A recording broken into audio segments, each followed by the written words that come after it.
मिळण्यासाठी पीएचडी करतात असं धक्कादायक विधान केलंय राज्याचे उपमुख्यमंत्री अर्थमंत्री अजित पवार यांनी। हे विधान करण्याआधी कसलाही त्यांनी विचार केला नाही। या दलितांचे गरिबांचे लेकरं आहेत। स्कॉलरशिप ही कुणाला मिळत असते ज्याच्याकडे मागासलेपण आहे, आणि मागासलेल्या संशोधकांना स्कॉलरशिपच्या नावाने हिणवणं हा एक प्रकारे ॲट्रॉसिटीचा प्रकार आहे। आणि राज्याचे उपमुख्यमंत्री अजित पवार जे अर्थमंत्री सुद्धा आहेत, ते जर असं बोलत असतील तर याच्यापेक्षा दुसरं दुर्दैव असू शकत नाही।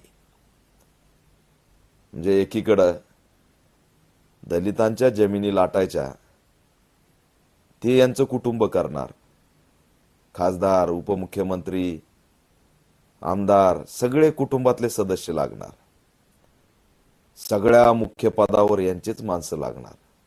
तिथं काही कुटुंबाची कोणतीही आट लागू राहणार नाही।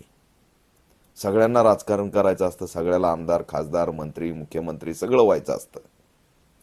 पण पीएचडी विद्यार्थ्याला स्कॉलरशिपसाठी पीएचडी करतो म्हणताना थोडी लाज वाटली नाही?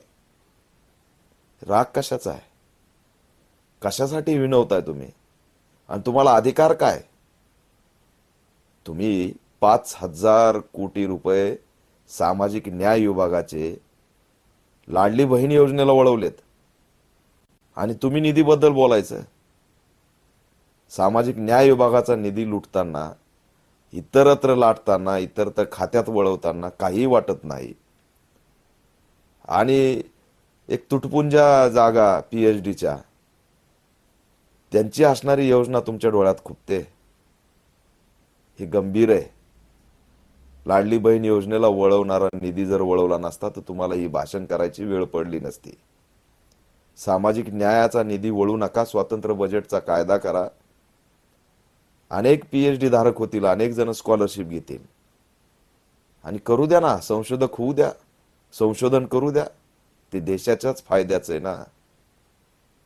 पण याची जाणीव नाही, कसलाही याच्या प्रकारे माहिती नाही। अक्षरशः अधिवेशनामध्ये बालिश विधानं केले जातात, आणि तेही अर्थमंत्री उपमुख्यमंत्र्याकडून।